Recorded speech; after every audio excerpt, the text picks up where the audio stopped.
À la une de l'actualité, fini les vacances, les Bleus Blancs vont reprendre déjà demain lundi le chemin de l'école pour l'année scolaire 2019-2020. Une nouveauté, désormais l'école primaire sera gratuite en République démocratique du Congo. Dans ce journal, vous suivrez un dossier sur l'état des lieux de cette gratuité de l'enseignement de base dans les établissements d'enseignement scolaire à quelques heures de la rentrée scolaire.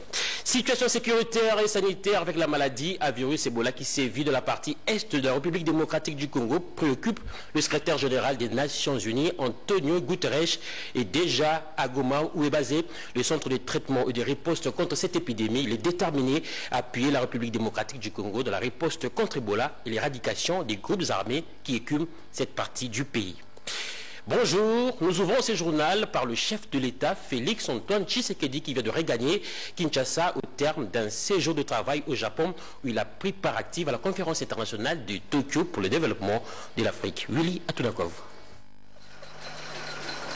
C'est sous le coup d'1h40 locale que le président de la République a regagné Kinshasa, la capitale, ce dimanche 1er septembre par l'aéroport international d'Ndjili, où il a été chaleureusement accueilli à sa descente d'avion par une équipe restreinte composée des membres de son cabinet politique, dont son directeur de cabinet, l'honorable Vital Kamerhe, et quelques autorités urbaines, tant civiles que militaires. Félix Antoine Tshisekedi Tshilombo, qui tient absolument à réhabiliter et redorer l'image de la diplomatie congolaise, revient de Yokohama au Japon où il a participé pour la première fois depuis son investiture à la magistrature suprême à la 7e édition de la TICAD, conférence internationale de Tokyo sur le développement de l'Afrique. A noter que ces assises ont été inaugurées en 1993 afin de promouvoir un dialogue politique de haut niveau entre les dirigeants africains et leurs partenaires dans les domaines du développement. Rappelons que dans son discours jeudi du haut de la tribune de la TICAD,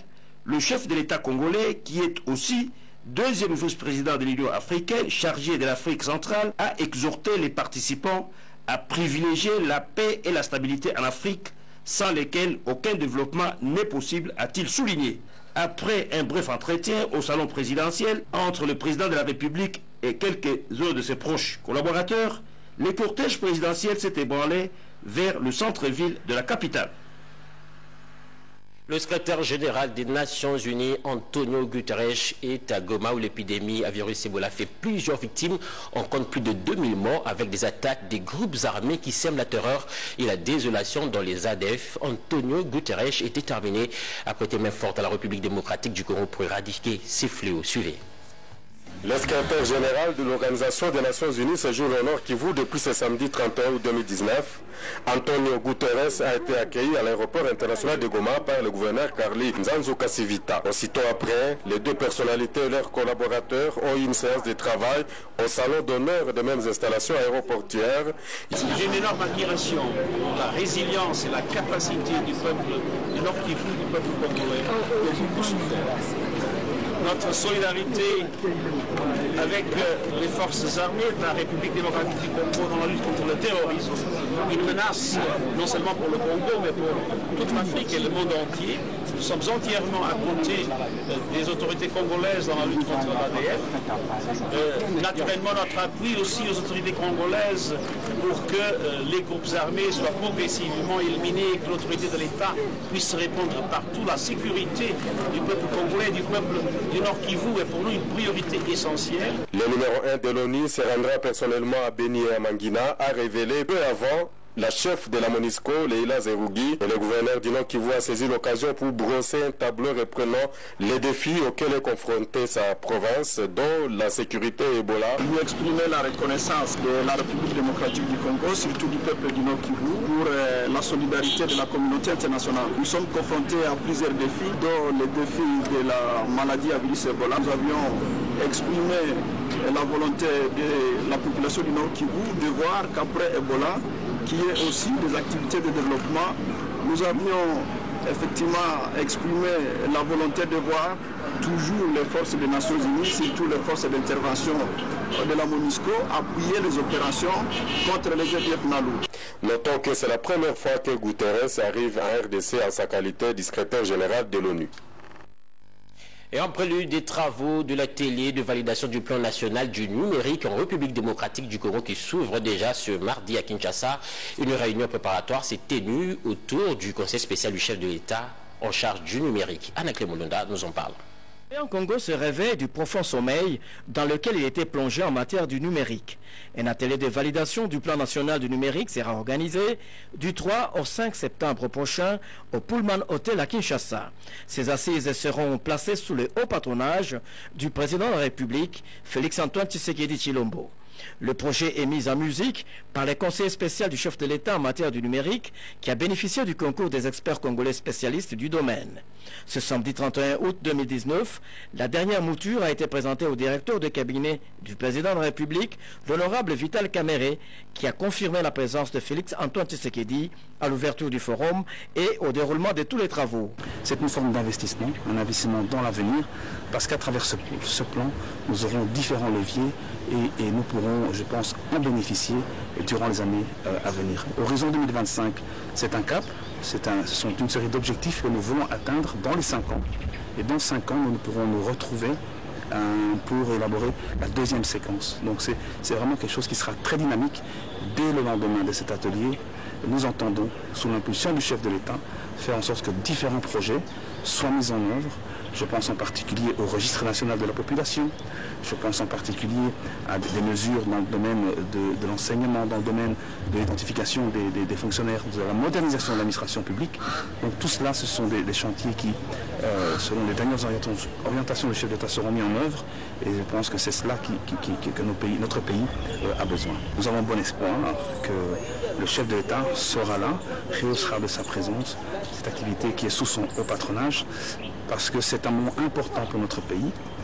Il a un discours qui est prévu, un discours important où il va décliner sa vision du numérique pour notre pays.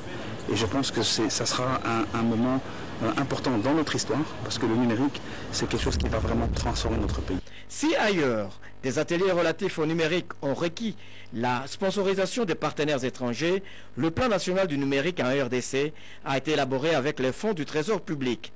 Selon le conseiller spécial Dominique Migisha, le président de la République Félix-Antoine Tshisekedi entend doter ces pays de bienfaits des applications tirées du digital à la jeunesse et à la vieille génération dans plusieurs disciplines.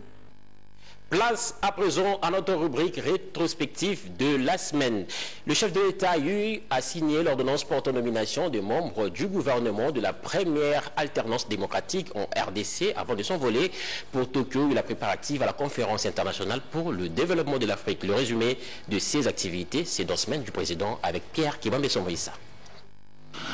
Le gouvernement du Premier ministre Sylvestre Ilunga Ilunkamba a été rendu public le lundi 26 août 2019 au terme de l'ordonnance numéro 19/077 du 26 août 2019 signée par le président de la République Félix-Antoine Tshisekedi Tshilombo. C'est le tout premier gouvernement d'une alternance politique issue des élections démocratiques et transparentes après 59 ans d'indépendance de la République démocratique du Congo. Le gouvernement comprend 60 membres, dont 5 vice-premiers ministres, 10 ministres d'État, 31 ministres, 3 ministres délégués et 17 vice-ministres. Après avoir signé l'ordonnance portant nomination des membres du gouvernement, le président de la République Félix-Antoine Tshisekedi Tshilombo a repris son bâton de pèlerin. Il a quitté Kinshasa tôt le lundi 26 août à destination de Tokyo au Japon. Au pays du soleil levant, le chef de l'État est allé participer avec ses pairs, tous invités de Sa Majesté l'empereur Naruhito, à la 7e conférence internationale sur l'Afrique. La première dame de la RDC, Denise Nyakeru Tshisekedi, a accompagné le président de la République au Japon. À Tokyo, au Japon, où il est arrivé le mardi 27 août, le président de la République a eu le même jour une séance de travail avec le président de Japan Oil Gas Metals Corporation et une agence des ministères japonais de l'économie et de l'industrie garantissant le financement des entreprises désireuses de développer les domaines miniers et pétroliers. Le développement de la RDC dans ces différents secteurs vitaux a été au centre des échanges du chef de l'État avec son interlocuteur. Yokohama, ville portuaire japonaise au sud de Tokyo, a abrité du 28 au 30 août 2019 la 7e conférence internationale sur le développement de l'Afrique. Le président de la République Félix Antoine Tshisekedi Tshilombo a participé aux assises de ces grands rendez-vous avec l'Afrique, organisés par le Japon avec le concours du Programme des Nations Unies pour le développement, la mission de l'Union africaine et la Banque mondiale. Ces sommets de la TICAD se veut dans l'espace international un cadre privilégié des concertations pour le développement du continent africain. Dans son discours d'ouverture des travaux, le Premier ministre japonais Shinzo Abe a mis en évidence les différents projets concrétisés par le programme TICAD dans de nombreux pays africains, dans les secteurs notamment de la santé, l'éducation, la formation professionnelle, la communication et l'environnement. Il a souligné la disponibilité du Japon à poursuivre ses œuvres à travers le continent africain. Comment les groupes de renommée internationale Toyota et Mitsubishi peuvent contribuer au développement de la RDC? La question était au centre des échanges que le président de la République Félix Antoine Tshisekedi Tshilombo a eu avec les responsables de ces grandes entreprises japonaises. Toyota et Mitsubishi circonscrivent leurs investissements en RDC, non seulement dans l'automobile, mais aussi dans divers autres secteurs, notamment des infrastructures, de la pharmacie et des produits de consommation. Mitsubishi compte par ailleurs rouvrir les portes de ses installations en RDC après des décennies de fermeture. Cette semaine a été riche en événements, entre autres la sortie du gouvernement Ilunga Ilukamba, la validation des mandats des 46 députés nationaux à la Chambre basse du Parlement qui affiche désormais eux complet, ainsi que la visite de solidarité et des réconforts du secrétaire général des Nations Unies, Antonio Guterres, à Goma. Semaine en 5 avec Serge Mata.